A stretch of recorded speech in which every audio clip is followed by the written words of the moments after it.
Hi guys, I'm Jay and this is Vroom Room.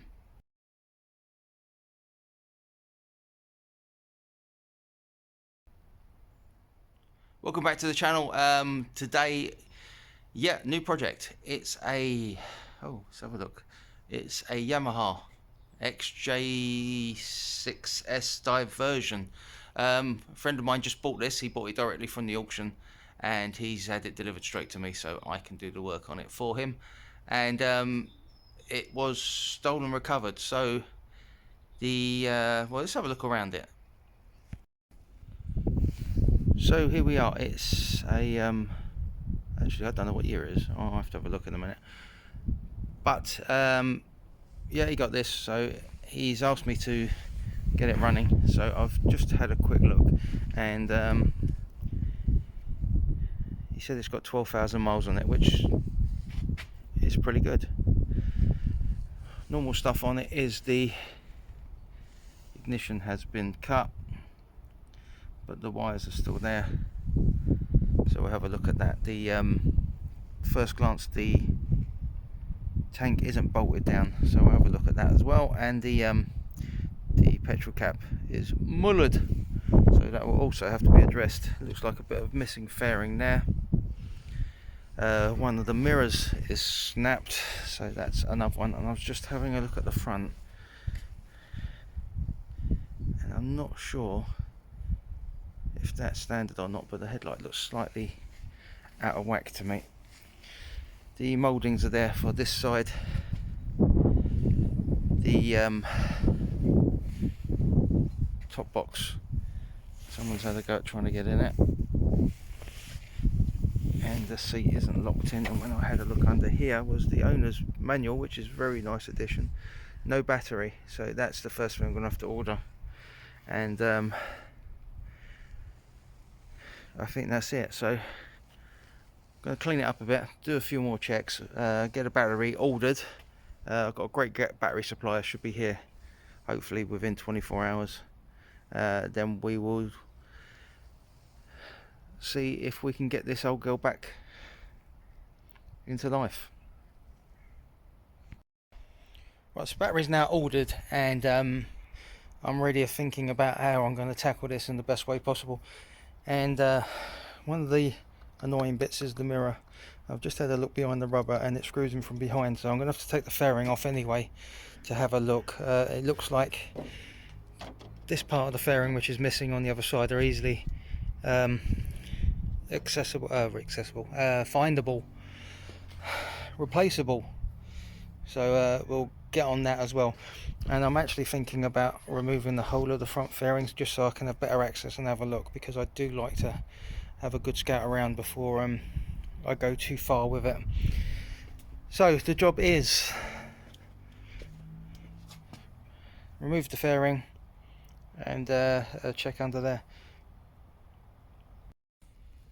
A new day, and it is absolutely freezing out here.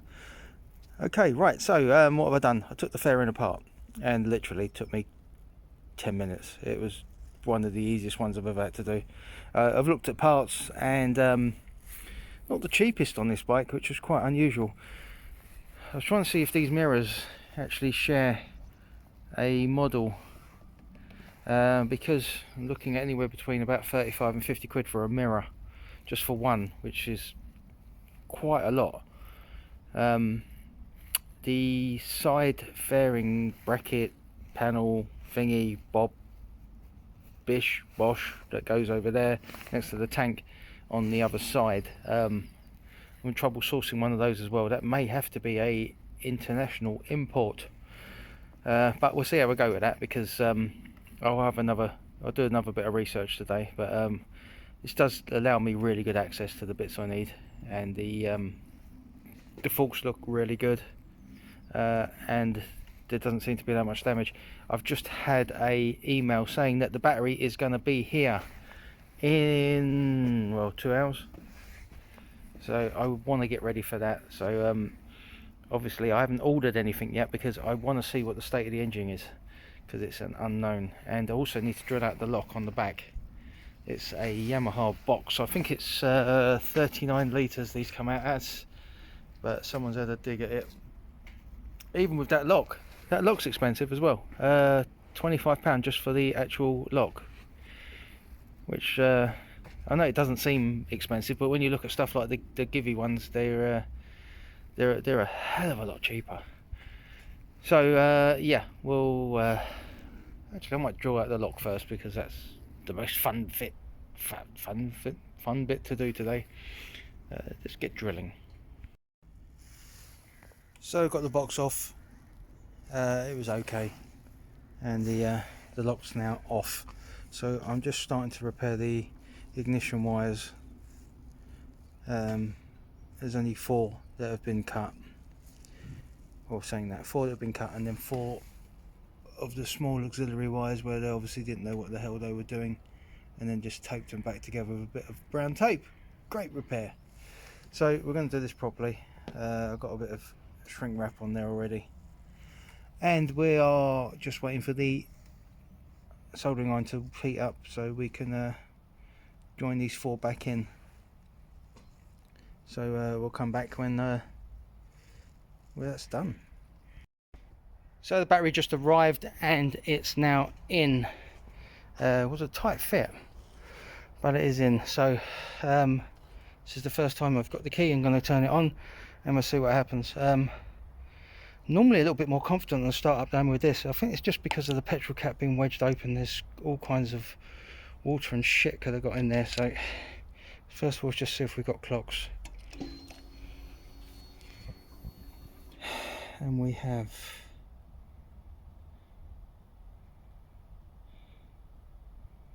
Right, that's showing that it's very, very empty on fuel.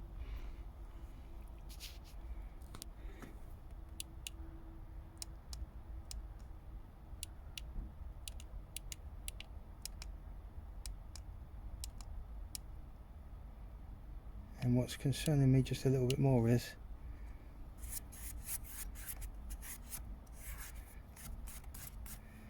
I've got nothing up on the mileage. So we'll have to have a look and see what's doing that. Right, okay, well, it either has or hasn't got petrol in it. It either will or will not start. So let's see.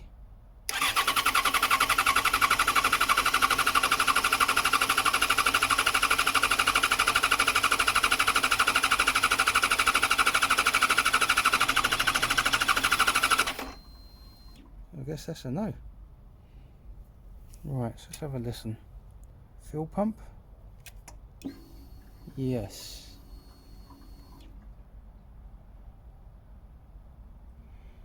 The security key light is off. It could just be that it's got no fuel in it. I can't smell anything.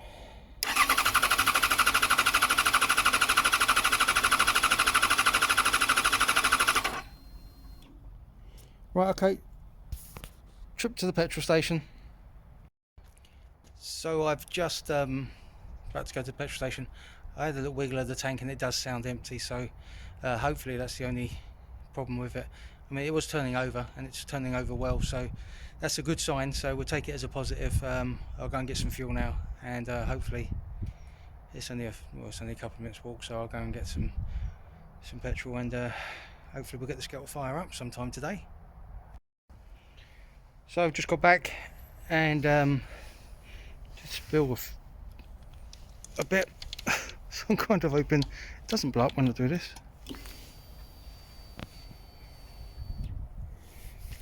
So what I'm going to do is just cycle the fuel pump a couple of times.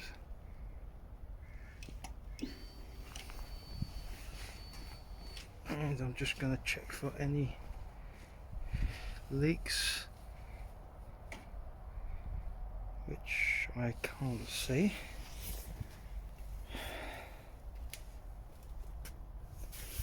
Let's give it a go.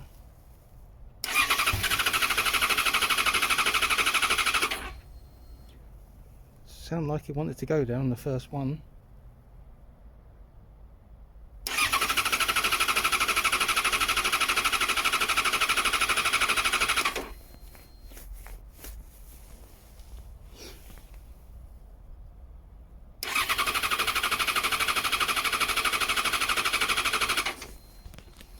No, so we'll cycle it a couple of more times. What I'm concerned is that water got into the tank, so it may be just trying to start on water at the moment, which is never a good idea. This doesn't work, we'll whip the tank off the air filter and we'll chuck a bit of easy start in.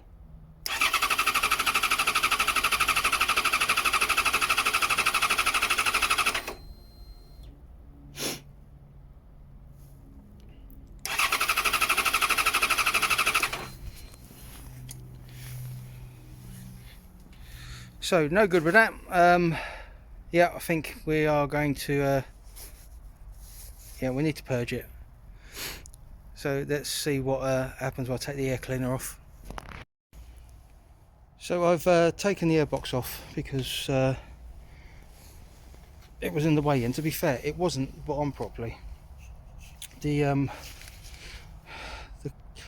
rubber clips around the carbs just were not sitting on there properly or done up, and a couple of the pipes were off. So I'm wondering now if there's a bigger issue here. So we're going to have to see. So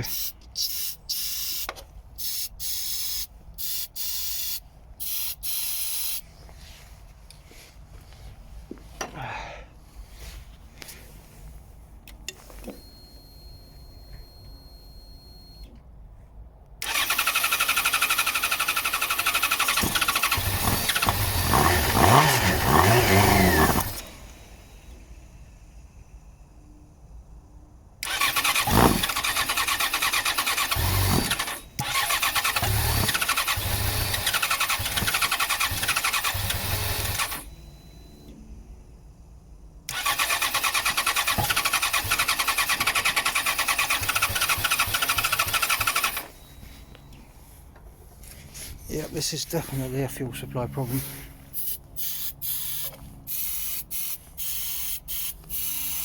And if the tank was empty and it just had water in it,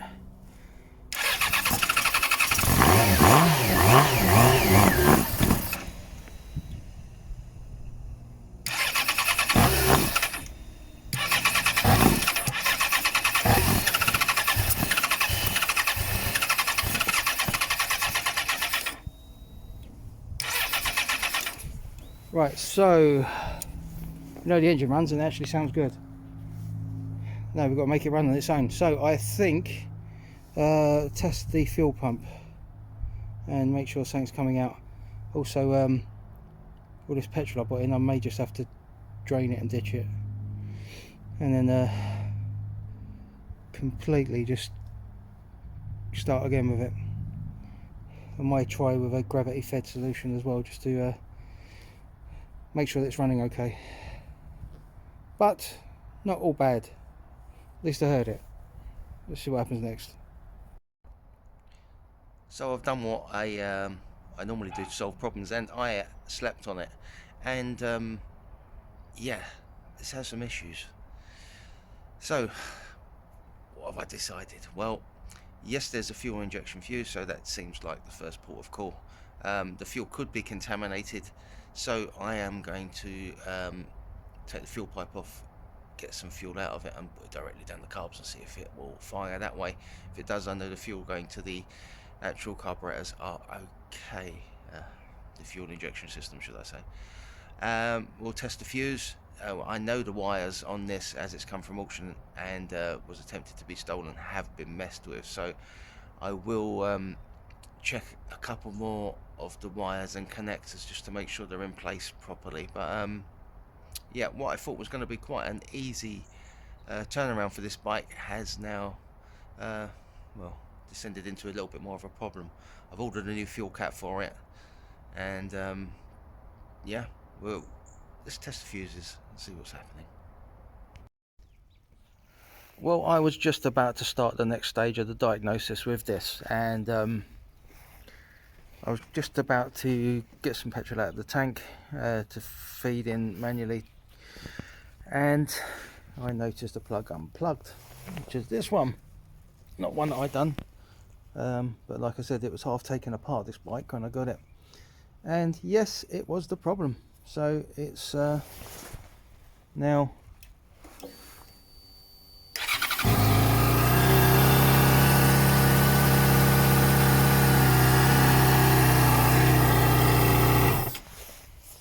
yeah, still running a management light, but I'm not surprised. Everything's disconnected under there, so I'm going to have a look, see what else is done. But it does look like, yeah, good fix. So I'm going to take the top off the airbox, check the air filter before I reinstall it, and then we'll take it from there and see what happens next. But I think I need to just check around and make sure everything else is connected. Right, so we're at a stage with this now. The tank's back on, I've checked all of the wiring. Everything seems to be okay, so what I'm going to do now is, I'm still waiting for some parts. I'm going to do an oil change on it and a couple of other bits. Quick break there, very noisy helicopter going overhead. So what I'm going to do now is, as it's running, and it seems to be running well, I'm going to take it around the block, just see how we go on. Hopefully it's all okay. I mean, it's every bit I'm taking off just looks like new, so there's no reason to doubt that this is a very low mileage model. But let's see if the clutch and the brakes and everything else works fine. So off I go. Time for an update. We've had some severe weather over the last couple of days, and not been able to get out to do anything. But since I last spoke to you, the bike is now back together. The mirrors all done. The petrol cap been replaced. The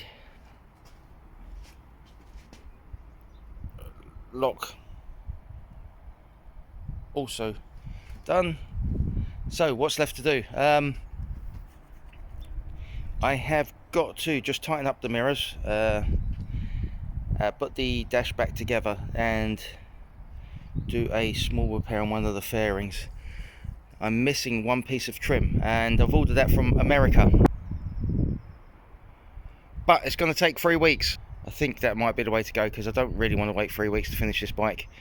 It's so close, and it's running beautifully now. So with that being the last piece of the puzzle, I think it's time just to bite the bullet, pay the extra few quid, and get it done. So let's get the mirrors tightened up, the dash back together, and see where we sit from there. Wow, sun's bright. And I did forget, over 50% of you watching this video do not subscribe. It's free, and if you'd like to see these videos more and make sure that you don't miss any, please like, share, subscribe, because it's the best way to do this and support these channels. So thank you very much. Enjoy the rest of the video. So that's where I'm going to leave it on this Yamaha. I'm just about to show you it. It's just about to go for an MOT, but it's 11,000 mile bike, and it's absolutely gorgeous. So it's about done. So do hope you enjoyed this. It's just been a small video. It's too cold to be outside, to be fair, and now the weather's starting to warm up a bit. We'll get some more bikes in, and hopefully get them back on the road. So let's have a look at the bike as it sits now. So I'm waiting on one part from this, but it's only a piece of trim, and it's coming from America, so it's going to take a couple of weeks to get here. But as you can see, the bike is absolutely stunning. It's a beautiful bit of kit, and it really does pull extremely well. So with those wheels as well, it just makes it stand out. There's kind of a couple of bits just to do.